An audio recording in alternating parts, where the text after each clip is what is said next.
எல்லோருக்கும் வணக்கம் நண்பர்களே. மாப்பு வச்சிட்டாண்ட ஆப்பு அப்படின்ற மாதிரி மார்க்கெட்டில் இப்போ புது இம்சை என்பது வந்திருக்குங்க நண்பர்களே.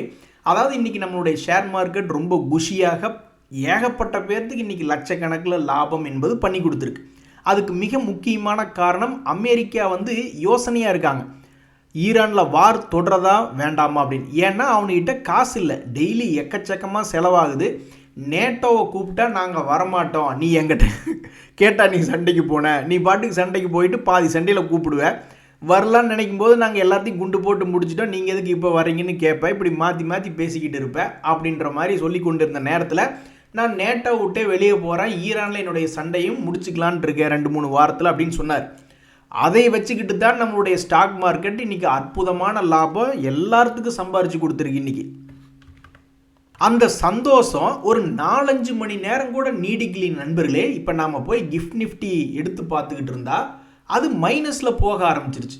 என்ன பிரச்சனைனா, உங்ககிட்ட காசு தானே இல்லை, இப்படியே விட்டால் ஈரான் இந்த ஏரியாவில் பெரிய ஆளாயிடும், நீங்கள் சண்டையை நிறுத்தாதீங்க, நாங்கள் உங்களுக்கு சப்போர்ட் பண்ணுறோன்னு அந்த ரீஜியன்லேயே 2 நாடுகள் நாங்கள் உங்களுக்கு சண்டைக்கு ரெடி பண்ணி தரோம், பணம் வேணுமா பணத்தை வாங்கிக்கங்க, ஆளுக வேணுமா ஆளுகளை தர்றோம், கொண்டு போய் களத்தில் இறக்கி விட்டு எல்லாம் சண்டை போடுங்க அப்படின்ற மாதிரி இது ஒரு புது அப்டேட், புது இம்சை என்பது இப்போ ஸ்டாக் மார்க்கெட்டில் வந்திருக்கு.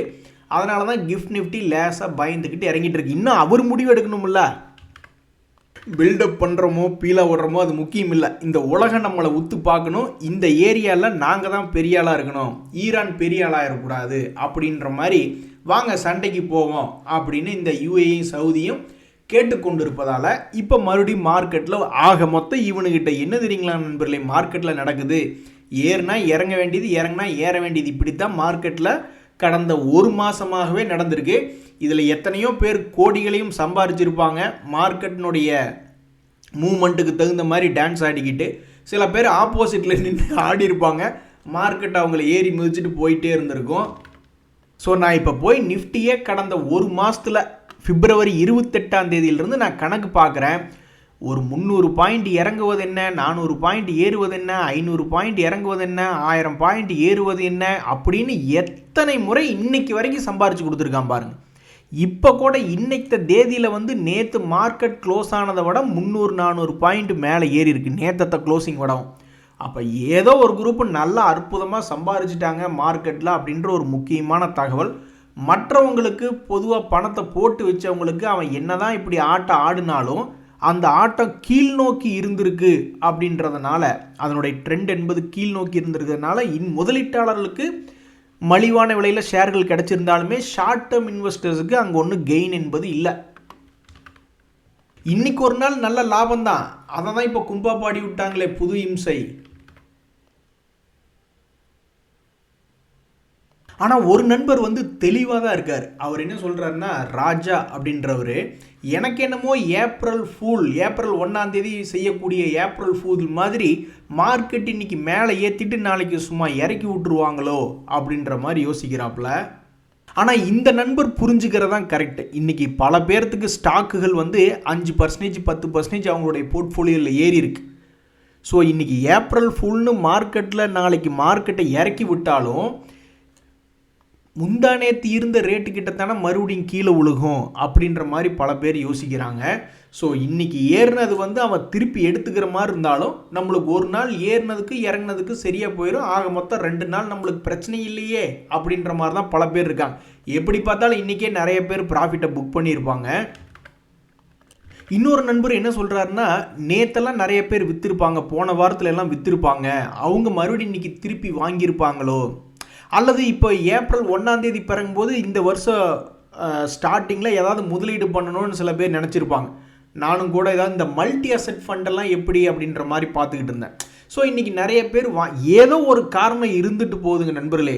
நம்ம கிடைச்ச வரைக்கும் இது என்ஜாய் பண்ணிக்க வேண்டியது தானே. இன்றைக்கி ஏறி இருக்கா, இன்றைக்கி நம்ம சந்தோஷமாக இருக்கா, வண்டி ஓடுதா அப்படின்னா ஓகே, நாளைக்கு பார்ப்போம். நிறைய அனலிஸ்ட் அப்படி தானே பண்ணுறாங்க, மார்க்கெட்டை ஓட விடுறாங்க. அது மேலே போச்சுன்னா அவங்க பொசிஷன் என்ன பண்ணலான்னு யோசிக்கிறாங்க, கீழே போச்சுன்னா கீழே இறங்குனது எப்படி யூஸ் பண்ணலாம் அப்படின்ற மாதிரி பார்க்குறாங்க. ஆக மொத்தம் இன்றைக்கி நம்மளுடைய மார்க்கெட் ஏறி இருக்குன்னா அந்த ஏற்றத்தையும் அனுபவிச்சுட்டு போக வேண்டியது தான். ஏங்க இதுக்கே இப்படிங்கிறீங்களே, ஒரு காலத்தில் 2 வருஷத்துக்கு முன்னாடி பல பங்குகள் சும்மாவே 10% ஏறுவானுங்க. ஆனால் வெறும் 50 ரூபா இருந்த ஷேர்லாம் 500 ரூபா போய் நான் பார்த்துருக்கேங்க 2-3 வருஷத்துக்கு முன்னாடி. நம்மலாம் ஒரு செல்வ செழிப்பில் இருந்ததுங்க மார்க்கெட் ஒரு காலத்தில். அது எல்லாமே போயிடுச்சு. பல பேர் வந்து 10 லட்ச ரூபா லாபத்தில் இருந்தால் இப்போ எடுத்து பார்த்தா 50,000 ரூபா நஷ்டத்தில் இருக்கும் அப்படின்ற மாதிரி நிறைய பேர் சொல்லிக்கிட்டு இருக்காங்க. ஸோ இப்போதைக்கு நம்ம என்ஜாய் பண்ணிக்க வேண்டியது தான். அதில் பாருங்கள், ஒரு நண்பர் சொல்கிறார், நான் கம்முன்னு பேசாமல் பணத்துக்கு மேலே பணம் போட்டு கீழே இறங்கினாலும் தொடர்ந்து பணத்தை போட்டு ஜெயிச்சு வெளியே வந்துடலாம், இன்வெஸ்ட்மெண்ட் தான் பண்ணணும்னு நான் நினச்சிக்கிட்டு இருக்கேன், ஆனாலும் கை சம்முன்னு இருக்காமல் போய் திடீர்னு ட்ரேட் பண்ணுறேன் அப்படின்ற மாதிரி கமெண்ட் போட்டிருந்தார். அது என்ன பண்ணுறதுன்னு தெரில. அதாவது செக்மெண்ட்டை வந்து ஸ்டாப் பண்ணி வைக்கிற மாதிரியெல்லாம் ஜீரோதா போன்ற அப்ளிகேஷன்ஸ்லாம் ஆப்ஷன்ஸ் இருக்குது. கில் ஸ்விட்ச் அப்படின்ற ஃபீச்சர்ஸ் அப்படின்றதெல்லாம் வந்து ஜீரோதா ஆப்பில் இருக்குது, கைட் ஆப்பில் இருக்குது. மற்ற புரோக்கர்கிட்ட அதர் புரோக்கர்ஸ்கிட்ட எப்படின்றது தெரில. ஆனால் அதுலேயுமே வந்து நீங்கள் ஒரு செக்மெண்ட்டை ஆக்டிவேட் டீஆக்டிவேட் பண்ணுற மாதிரி தான் இருக்குது. ஒரே செக்மெண்ட்டில் ஈக்விட்டின்னு எடுத்துட்டா ஈக்விட்டியில் பிடிஎஸ்டின்றது இருக்கும், இன்ட்ராடே இருக்கும், ஷார்ட் டேர்ம் பையிங் இருக்கும், லாங் டேர்ம் பையிங்ன்ற மாதிரி நிறைய இருக்கும். அதையே கண்ட்ரோல் பண்ணுற மாதிரி அந்த ஆர்டர் என்ட்ரி ஸ்க்ரீனில் கண்ட்ரோல் பண்ணுற மாதிரி நான் எங்கேயும் பார்த்ததில்லை. ஸோ வீட்டம்மா திட்டும்போது எப்படி வாயை கட்டிக்கிட்டு கம்முன்னு இருந்தோம்னா வீட்டுக்கு அமைதியோ, அது மாதிரி உங்களுக்கு எப்போல்லாம் ட்ரேடு பண்ணணும்னு தோணுதோ அப்போல்லாம் உங்கள் கையை கட்டிக்கிட்டு கம்முன்னு இருந்தீங்கன்னா உங்களுக்கு சேஃப்டி அப்படின்ற மாதிரி தான் தற்போதைய செய்தி. ஹலோ, நான் வருத்தமில்லா வாலிபர் சங்க தலைவன் கைப்பில்ல பேசுகிறேன் அப்படின்ற மாதிரி ஒரு நண்பர் ஒரு அற்புதமான கமெண்ட் போட்டிருக்கார்.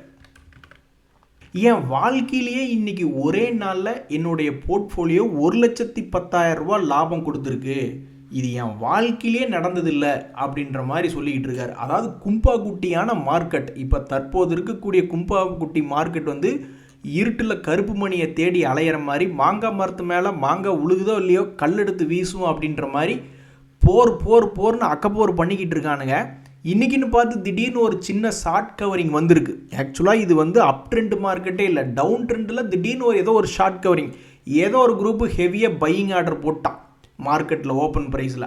ஸோ அந்த வகையில் நம்ம எல்லாத்துக்குமே இன்றைக்கி ஒரு அற்புதமான லாபம் வந்திருக்கக்கூடிய இந்த நாள் ஒரு மறக்க முடியாத நாள். ஸ்டாக் மார்க்கெட் ஹிஸ்ட்ரியிலேயே எனக்கு ஒரே நாளில் கிட்டத்தட்ட 1,10,000 இந்த ஷேர் மார்க்கெட்டில் லாபம் வந்திருக்கு அப்படின்னா இது பொன் எழுத்துக்களால் பொறிக்கப்பட வேண்டிய நாள் அப்படின்றார் ஒரு நண்பர்.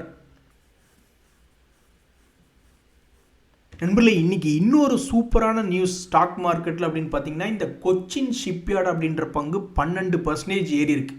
இங்கிட்டு போக வேணாம் அங்கிட்டு போவோம் அப்படின்னு தொடர்ந்து கும்பாப்பா. உங்களுக்கு ஞாபகம் இருக்கா, ஒரு நண்பர் கூட கமெண்ட் போட்டிருந்தாரு, நான் வந்து 2000 வாங்கினேன், 1900, 1800, 1700 வரிசையாக வாங்கிட்டு இருக்கு, இப்போ 1200 இருக்குன்னு கூட சமீபத்தில் கமெண்ட் போட்டிருந்தார். நம்ம கூட ஆண்டவா இவரை பார்த்து காப்பாற்றி விடணும்னு நம்ம விளக்கு பூஜையை வச்சுட்டு கொண்டிருந்தோம். அந்த நேரத்தில் இன்றைக்கி பல பங்குகள் ஏறும் பொழுது இவனு கும்பலோட கும்பலாக ஒரு ஷேருக்கு 100 ரூபாய் என்பது ஏறிடுச்சு. அப்படியே மேலே ஏறி வந்துரு ராஜா அப்படின்ற மாதிரி தான் அந்த நண்பர் நினச்சிக்கிட்டு இருப்பார். ஸோ இன்றைக்கி மிக முக்கியமான செய்திகளில் இந்த கொச்சின் ஷிப்யார்டு 12% ஏறி இருக்கிறது ஒரு பெரிய விஷயமா இருக்குது. அதே மாதிரி தான் மிகவும் முன்னணி ஃபோக்கஸில் இருக்கக்கூடிய செக்டர், ஐடி இன்ஃப்ராஸ்ட்ரக்சருக்கு தேவையான செக்டரை கொண்டு இருக்கக்கூடிய இந்த ஆனந்த்ராஜ் அப்படின்ற பங்கு அவனு தொடர்ந்து இறங்கு முகமாகவே இருந்தான். இவனுடைய சரித்திரம் எப்படி இருந்ததுன்னா நண்பர்களே, தொடர் சரிவிப்புக்கு பிறகு 2025 ஒரு யூ-டர்ன் போட்டவன் 300 ரூபாயிலிருந்து 700 பணத்தை டபுள் பண்ணி விட்டுட்டான். 1 லட்சம் என்பது 2 லட்சமாக மாறிடுச்சு. மறுபடியும் 2 லட்சம் என்னாச்சு, 1 லட்சமாக மாறிவிட்டது. 800 ரூபாயிலிருந்து 400 ரூபா 50% சரிவடைஞ்சிட்டான். இப்போ போன வருஷம் ரேட்டுக்கு மறுபடியும் கீழே வந்து விழுந்த பிறகு மறுபடியும் இப்போ இந்த பங்கினுடைய விலை என்ன அப்படின்னு பார்த்தீங்கன்னா, இன்றைக்கி வந்து ஒரு 10% கெயின் ஆகிருக்கு என்பது ஸ்டாக் மார்க்கெட்டில் இதுவும் ஒரு செய்தியாக வந்திருக்கு. அது மட்டும் இல்லை, சமீபத்தில் தொபுக்கடின்னு சில பங்குகள் நல்லா தான் இருந்தால், ஆனாலும் மார்க்கெட்டினுடைய வீழ்ச்சியில் கீழே விழுந்த பங்குகள் அப்படின்னு பார்க்கும்பொழுது இந்த அசோக் லைலாண்ட், எட்டர்னல், ஜொமேட்டோ அப்படின்ற ஷேர்ஸ் எல்லாம் இருக்குது. ஸோ இந்த கிராஷ் ஆகி கிடக்கக்கூடிய இந்த பங்குகளுக்கு ஆண்டவன் ஏதாவது நல்லது பண்ணி விடுவானா அப்படின்னு பல பேர் எதிர்பார்த்து காத்துக்கிட்டு கிடக்கிறாங்க. ஸோ இந்த அசோக் லைலாண்ட் நல்லா தான் சம்பாரித்து கொடுத்துட்டு இருந்தது. இவன் சம்பாரித்தது மட்டும் இல்லாமல் இவன் ஏறுறதை பார்த்துட்டு, டேய் இந்த கமர்ஷியல் வெஹிக்கிளில் அந்த செக்டரில் நான் தான் லீடரு, எனக்கு அடுத்ததான் நீ அப்படின்ற மாதிரி கீழே இறங்கி கிடந்த டாடா மோட்டர் கமர்ஷியல் வெஹிக்கிள் அவன் உச்சத்துக்கு போயிட்டான். 30%க்கு மேலே எல்லாம் திடீர்னு ஒரு 2-3 மாதத்துக்குள்ளே சம்பாரித்து கொடுத்தான். அதுக்கப்புறம் இப்போ இந்த அசோக் லைலாண்ட் என்ற பங்கு தற்போது இறங்கி 200 days மூவிங் ஆவரேஜ் கிட்ட பாவம் அநியாயத்துக்கு வந்து ட்ரேட் ஆகிட்டுருக்கு. 2025 ஒரு 2-3 முறை அந்த இடத்துல யோசிச்சுக்கிட்டே இருந்தவன் மிகப்பெரிய ஒரு பிக்கப். இனி இந்த 2026 இந்த 200 days மூவிங் ஆவரேஜ் கிட்ட இவனுடைய வாழ்க்கையில் என்ன நடக்க போகுது அப்படின்றது பொறுத்திருந்து பார்த்தா தான் தெரியும். தற்போதைக்கு சென்டர் பாயிண்டில் வந்து விழுந்த ஒரு பங்காக இந்த அசோக் லைலாண்ட் என்பது இருக்குது. எப்படி உங்களால் நம்ப முடியுதுங்களா நண்பர்களே? சமீபத்தில் தான் 220 ரூபா இருந்தான், இப்போ 149 ரூபாய்ன்னு இருக்கான். இனி இவனுடைய எதிர்காலம் என்ன? தன்னுடைய பழைய கையை தொடப்போகிறதா, அல்லது 2025 லோக்கு போய் நான் சரிவடைந்து விட்டேன், கம்மியான விலைக்கு போயிருக்கேன் அப்படின்ற மாதிரி செய்திகளில் வருதா என்பது பொறுத்திருந்து தான் பார்க்கணும். பட் இன்றைய தேதியில் இந்த பங்கினுடைய செய்தி என்னென்னா, கரெக்டாக centre point 200 days moving average அப்படின்ற இடத்துல வந்து விழுந்திருக்கு. அடுத்தது இந்த ஜொமேட்டோ அப்படின்ற பங்கு, தற்போதைக்கு இந்த பங்கு போன வருஷத்தினுடைய லோவில் வந்து விழுந்திருக்கு. இனி இவன் என்ன பண்ண போகிறான்னு தெரில, யாருக்குமே தெரியாது. ஸ்மார்ட் மணி கான்செப்டுக்கான எல்லா முக்கியமான பங்குகள்லேயும் ஓகே போன வருஷம் லோவில் வந்திருக்கா, 6 மாதம் லோவில் வந்திருக்கா அப்படின்னு அதை பார்த்துக்கிட்டே இருப்பாங்க. ஏறுனாலும் இங்கிருந்து பழைய ரேட்டு வந்தாலும் சந்தோஷம், அல்லது இங்கிருந்து கீழே போனாலும் சந்தோஷம். என்ட்ரானதுக்கப்புறம் நீ எந்த பக்கம் வேணாலும் போ, நீ போனதுக்கப்புறம் நீ எப்படி நடந்திருக்கியோ அதுக்கேற்ற மாதிரி நாங்கள் டெசிஷன் எடுத்துக்குவோம் அப்படின்ற மாதிரி ஸ்மார்ட் மணி கான்செப்டுக்காரங்க இருப்பாங்க. அவங்களுடைய லாஜிக் என்னென்னா, வேறு ஏதோ ஒரு குரூப் போய் 350 ரூபாய்க்கு மாட்டியிருக்கு, அப்போ அவங்கள விட இப்போ இருக்கக்கூடிய ரேட் வந்து டிஸ்கவுண்ட்டில் தானே இருக்குது, 40% இறங்கி தானே இருக்குது அப்படின்ற மாதிரி தான் அவங்களுடைய லாஜிக் இருக்கும். ஏய் அது 40% இறங்கியிருக்கு, இன்னொரு 40% இறங்கினா நீ என்ன பண்ணுன்னு கேட்டால், நான் என்னமோ சும்மா கையை கட்டி கூட உட்காந்துருப்பேன், வேறு ஏதாவது பங்கில் போய் இந்த மாதிரி லோனில் இது கிடச்சிருந்தா எடுத்திருப்பேன் அப்படின்ற மாதிரி போய்கிட்டே இருப்பாங்க. ஏன்னா அவங்கெல்லாம் இன்ஸ்டிடியூஷனல்ஸ், அதாவது அவங்க மியூச்சுவல் ஃபண்டுகளில் அப்புறம் நம்ம இன்றைக்கி 1ஆம் தேதி எத்தனையோ பேர் கொண்டு போய் பணத்தை போட்டிருப்பாங்க எஸ்ஐபி மூலியமாக. அப்புறம் அவங்க ஏதாவது ஒரு பங்கை எடுத்து தான் ஆகணும், அல்லது உலக அளவில் பெரிய ஹெட்ஜ் ஃபண்டாக இருப்பாங்க, அவங்க போய் ஏதாவது ஒரு பங்கை எடுத்து தான் ஆகணும் அப்படின்ற ஒரு நிலைமை. அதை வச்சுக்கிட்டு தான் இத்தனை பங்குகள் வந்து கீழே இறங்குவதும் ஏறுவதுமாக மார்க்கெட்டில் இருக்குது. ஒரு நண்பர் ஒருத்தர் கமெண்ட் போட்டிருந்தாரு, இந்த டாடா குரூப்பில் ட்ரெண்ட் அப்படின்ற பங்கு 60% இறங்கி கிடக்கே அப்படின்றீங்களே, இங்கே பாருங்கள் இந்த டாடா எல்சி அப்படின்ற பங்கு 10,000 ரேஞ்சிலேருந்து இப்போ கீழே இறங்கி கிடக்குதே அப்படின்ற மாதிரி சொல்லிக்கிட்டு இருந்தார்.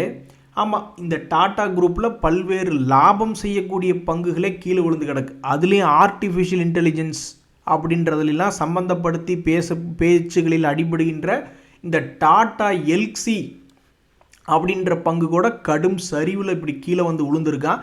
எப்போ ஆர்டிஃபிஷியல் இன்டெலிஜென்ஸ் ரொம்ப வளர்ச்சி அடைன்னு சொல்லி சாஃப்ட்வேர் கம்பெனிஸை அடிச்சு விட்றீங்க, அப்போ இந்த டாடா எல்சி ஆர்டிஃபிஷியல் இன்டெலிஜென்ஸ் இருக்குது அந்த செக்டரில் இவனு ஒருத்தன் அப்படின்ற மாதிரி செய்திகள் இருக்கும் பொழுது இவனையும் ஏயா கும்பப்பாட்டு பாட வச்சுருக்கீங்க நண்பர்களே? அதே மாதிரி இன்றைக்கி மார்க்கெட்டில் வேறு என்ன செய்திகள் அப்படின்னு பார்த்தீங்கன்னா, இந்த டிஃபென்ஸ் துறையில் மேஸ்டாக் அப்படின்ற பங்கு, அவன் நியூஸ் இருந்தாலும் சரி இல்லைனாலும் சரி சமீபத்தில் இறங்குவதும் இறங்குவதுமாக அவனுடைய ட்ரெண்ட் என்பது டவுன் நோக்கி தான் இருக்குது. இருந்தாலும் அந்த டவுன்லேயும் ஏறிக்கிட்டு இருக்கான். அப்படி தான் சமீபத்தில் ஒரு லோக் இந்த மஸ்டாக் வந்து சமீபத்தில் 2000 ரூபாய்ன்னு வந்து விழுந்தான், இப்போ 2300ன்னு ட்ரேட் ஆகிக்கிட்டு இருக்கான். இந்த சமயத்தில் நம்ம கண்ணு முன்னாடி மேஜிக் பண்ணுவாங்க, ஆனால் நம்மளால் கண்டுபிடிக்கவே முடியாது. அப்படித்தான் எத்தனையோ பங்குகள் கீழே விழுந்துருவான். அப்புறம் ஒரு 4-5 மாதமோ ஒரு வருஷமோ கழித்து பார்க்கும்போது தன்னுடைய பழைய கையை மீட் எடுத்துருப்பானே. ஆனால் அவன் எப்படி கீழேருந்து மேலே வந்தான்ற ஒரு மேஜிக் வந்து நம்ம கண்ணு முன்னாடி தான் நடக்கும், ஆனாலும் நம்மளால் அதை கண்டுபிடிக்க முடியாது அப்படின்ற மாதிரி. இனி இந்த சகிலிட்டி அப்படின்ற பங்கெல்லாம் இனி என்ன ஆகுதுன்னு தெரில. நம்ம கண்ணு முன்னாடி ஒரு முறை கீழேருந்து மேலே ஏறினா மறுபடியும் கீழே விழுந்தா தன்னுடைய பழைய ஹையெல்லாம் வருவானோ இல்லையோ அப்படின்ற மாதிரி நினச்சிக்கிட்டு பார்த்துக்கிட்டு இருந்திருப்பாங்க. ஆனாலும் ஒரு முறை வந்துட்டான். இப்போ மறுபடி கீழே வந்து விழுந்து விட்ட இந்த பங்கு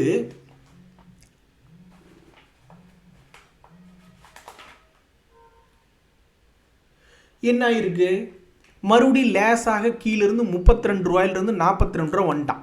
இனி இவன் 42 ரூபாயிலிருந்து 55 ரூபா வந்தாலுமே அல்லது கீழே போனாலுமே நம்மளால் வந்து அதனோட ஏற்றத்தை அனுபவிக்க முடியறதில்ல. பாருங்கள், கண்ணால் நம்மளால் பார்க்க முடியறதில்ல. ஏன்னா அது ஒரு நாளைக்குள்ளே நடக்கிறதில்ல. 1 மாதம் ஆகலாம், 4 மாதம் ஆகலாம், 6 மாதம் ஆகலாம், அல்லது 15 வருஷம் கூட ஆகலாம். ஸோ அந்த மேஜிக்கை நம்மளால் கண்டுபிடிக்கவே முடியல. எப்படி இருந்தாலும் எத்தனையோ பங்குகள் கீழிருந்து மேலே வர்றான், இல்லைன்னு நான் சொல்லலை. ஆனால் அது மேலே போகுமா கீழே போகுமா அப்படின்னு நம்மளுக்கு தெரிஞ்சிருந்தாலும் நம்மளால் அதை உணரவே முடியாது. அதுதான் ஸ்டாக் மார்க்கெட்டினுடைய மேஜிக். அப்படி நம்ம அந்த மேஜிக்கை உணரணும் அப்படின்னா ரொம்ப லாங் டேர்ம் அக்கௌண்ட்டை லாக் பண்ணிவிட்டு இன்னொரு 4 வருஷத்துக்கு யாரும் கூப்பிடாதீங்க, 4 வருஷம் கழித்து நான் வந்து பார்க்குறேன் அப்படின்ற மாதிரி நம்ம ஒன்றா அக்கௌண்ட்டையே பார்க்காத மாதிரி இருக்கணும். ஸோ நல்ல பங்காக இருந்தால் உச்சத்தில் இருப்பான், கும்பா பங்காக இருந்தால் அவன் எங்கடா போர்ட்ஃபோலியோலேயே காணோம் அப்படின்ற மாதிரி ஆகிடும். ஸோ லாங் டேர்மில் எடுத்து வச்சுருக்கக்கூடிய பங்குகளை பார்க்காமையே உட்காந்துருக்கோம் அப்படின்னா தான் மேபி பை லக் அது மேல் நோக்கி திரும்பி வந்திருக்கா இல்லையான்றது சில வருடங்கள் கழித்து தான் எடுத்து பார்க்கணும். இல்லையா நம்ம எப்படி ஒரு டீ கடைக்கு போகும்பொழுது ஒரே டீ கடையில் 10 வருஷமாக கூட டீ குடிச்சிக்கிட்டு இருப்போம், கூட ஒருத்தனை கூட்டிகிட்டு போய் அங்கே நின்று கதை பேசிக்கிட்டே இருக்கிற மாதிரி ஏதாவது ஒரு பங்கு எடுத்து வச்சுருந்தோம் அப்படின்னா அது வேறு யாராவது எடுத்து வச்சுருக்காங்களா அப்படின்ற மாதிரி பார்த்துட்டு அவங்களோட டிஸ்கஸ் பண்ணிக்கிட்டே இருக்கணும். என்னங்க நம்ம கும்பா குட்டி நீங்கள் என்னங்க பண்ணால் இன்னொரு 10 மாதம் கழிச்சு என்னங்க பண்ணுவான், என்ன நீங்கள் நினைக்கிறீங்கன்னு சும்மாவாவது அவங்க வாயை பிடிங்கி என்னத்தையாவது அதை பற்றி பேசிக்கிட்டே இருக்கும் பொழுது அது ஒரு வகையில் நம்ம லாங் டைமில் வச்சுருக்கக்கூடிய ஒரு பொறுமையை தரக்கு வாய்ப்பு இருக்குது. அல்லது வீடு இப்போ கட்டி வாடகை கொடுத்துருக்குறவங்க டக்குன்னு அந்த வீட்டை விற்கவா போகிறாங்க, விலை அதிகமாக கேட்டால் கூட கொடுக்க மாட்டாங்க. இல்லைங்க நானே மாதம் அதை வாங்கி தான் வாடகை வாங்கி சாப்பிட்டுக்கிட்டு இருக்கேன் அப்படின்ற மாதிரி இன்கம் வரக்கூடிய ஒரு குறிப்பிட்ட பங்குலேருந்து டிவிடெண்ட் வந்துக்கிட்டே இருக்குது, முதலீட்டில் போட்ட முதலீடு காசு வந்துக்கிட்டே இருக்குது அப்படின்னா அப்போ அதையும் நிறைய பேர் விற்க மாட்டாங்க. ஸோ இந்த இடத்துல தான் இந்த சிஸ்டமேட்டிக் வித்ட்ராவல் பிளானு அல்லது மல்டி அசெட் ஃபண்டுகளை எடுத்து வச்சுக்கிறது. எவனாவது ஒருத்தர் டவுன் ஆனாலும் இன்னொருத்தர் மேலே வந்து லாபத்தை கொடுக்கும் பொழுது நம்ம என்ன பண்ணுவோம், பெரும்பாலும் விற்க மாட்டோம். ஸோ ஸ்டாக் மார்க்கெட்டில் இந்த மாதிரி பல தில்லாலங்கடி வேலைகள் பண்ண வேண்டியதாக இருக்குது. யாராவது மல்டி அசெட் ஃபண்டு அப்படின்றது ஆல்ரெடி எஸ்ஐபியோ எஸ்டபிள்யூபியோ போட்டிருந்தீங்கன்னா கமெண்ட்டில் பதிவிடுங்க. நான் வந்து இந்த மல்டி அசெட் ஃபண்டுகளை பற்றி தான் இன்றைய 1ஆம் தேதியில் நான் யோசித்து வச்சுருந்தேன். அதே மாதிரி இன்றைக்கி விசித்திரமான 2 விஷயங்கள் இல்லாமல் லாஜிக் படி 2 விஷயங்கள் இன்றைக்கி நடந்திருக்கு நண்பர்களே. அதாவது தொடர்ந்து கீழே விழுந்த பங்கு ஒரு 10% ஏறினா சரி பரவாயில்ல, கீழே விழுந்துக்கிட்டே இருந்தால் அதனால் எங்கேயோ ஒரு சப்போர்ட் எடுத்து ஏறி இருப்பானாட்டிருக்கு அப்படின்ற மாதிரி இந்த பாரத் டைனமிக்ஸ் என்பது ஒரு 10% ஏறி இருக்குது. அதே மாதிரி மேலே ஏறிக்கிட்டே இருந்தான் இந்த அக்யூட்டாஸ் கெமிக்கல்ஸ் அப்படின்னு. எவன் அவன் ஏறிக்கிட்டே இருக்கான், அப்போ இவன் விழுக மாட்டானான்னு பல பேர் நினச்சிருப்பாங்க. உடனே அவங்களுடைய மனசு லாஜிக்கை கரெக்ட் பண்ணுற மாதிரி டபக்குன்னு ஒரு 10% என்பது இப்போ அவன் இன்றைக்கி இந்த அக்யூட்டாஸ் அப்படின்ற ஷேர் இறங்கி விட்டார். ஸோ பெரும்பாலும் ப்ராஃபிட் புக்கிங்காக இருக்கிறதுக்கு தான் வாய்ப்பு இல்லை. ஒருத்தர் ஏறிக்கிட்டே இருப்பானாங்க. எனக்கு தெரிஞ்சு ட்ரெண்ட்னு ஒரு பங்கு இப்படி தான் ஏறிக்கிட்டே இருந்தான், அதானி குரூப்னு ஒரு பங்கு இப்படி தான் ஏறிக்கிட்டே இருந்தான், டாடா குரூப்பில் எத்தனையோ பங்குகள் ஏறிக்கிட்டே இருந்தான். அப்புறம் எல்லாருமே ஒரு கட்டத்தில் இறங்கிட்டானுங்க பாவம். அது மாதிரி ஏதோ ஒரு ப்ராஃபிட் புக்கிங்னு இன்றைக்கி நினச்சிக்க வேண்டியதான் இந்த அக்யூட்டாஸ் அப்படின்ற பங்கில். சரிங்க நண்பர்களே, இந்த ட்ரம்ப் அவர்கள் இருக்கிற வரைக்கும் மேலே ஏறினா கீழே இறங்குறதுக்கு ஏதாவது ஒரு மேட்ரு ரெடி பண்ணிவிடுவார். அதே மாதிரி கீழே இறங்குச்சுன்னா மேலே ஏறுறதுக்கு ஏதாவது ஒன்று பண்ணிவிடுவாங்களோ அப்படின்ற மாதிரி இப்போ புது இம்சையாக இந்த சண்டை சச்சரவுகள் இன்னும் தொடர்றதுக்கு தான் பல பேர் பார்க்குறாங்க. ஏன் அப்படின்னாக்கா இப்படி இந்த ஏரியாவில் அமெரிக்காவே பயந்து ஓடிட்டாண்டா அப்படின்ற மாதிரி பெயர் வாங்கிட்டா, அதே மாதிரி ஈரானுடைய அந்த முக்கியமான இடத்த தாண்டி போகிறதுக்கு எங்கேயாவது அவங்க டோல் கலெக்ஷன் பண்ண ஆரம்பித்தாங்கன்னா அப்புறம் அவங்க பெரிய பணக்காரரும் ஆகிட்டா என்ன பண்ணுறது. ஸோ அந்த ஏரியாக்குள்ளேயே வந்து இந்த மாதிரி சில முன்னும் பின்னும் பிரச்சனைகள் இருக்கிறதுனால அதே மாதிரி அமெரிக்கா வந்து இனி வார் கண்டினியூ பண்ணுற காசு இல்லை, எவனும் சப்போர்ட்டுக்கும் வரமாட்டான், நிறுத்திடலாம் அப்படின்னு நினச்சிக்கிட்டு இருந்த நேரத்தில் இல்லை நாங்கள் வந்து உங்களோட வாரை ஜாயின் பண்ணிக்கிறோம், வேணா ஆளுகளை கூட ஈரானுக்குள்ளே இறக்கி விட்டு சண்டைக்கு போவோம் அப்படின்ற மாதிரியான ஒரு தகவல். ஸோ இப்போதைக்கு ஸ்டாக் மார்க்கெட்டில் விடிவு காலம் இல்லை. இன்னைக்கு தேதியில் எல்லாத்துக்கும் ஒரு லாபம் வந்ததா, அதை அனுபவிச்சோமா, நாளைக்கு கும்பாதான் அப்படின்ற மாதிரி பல பேர்த்துக்கு மனநிலை இருக்குது. நாளைக்கு என்ன ஆகுதுன்றது நாளைக்கு பார்ப்போம். இன்றைய தகவல் அனைத்து உங்களுக்கு உதவியாக இருந்தால் எனக்கு மகிழ்ச்சி தான். ரொம்ப நன்றி, வணக்கம்.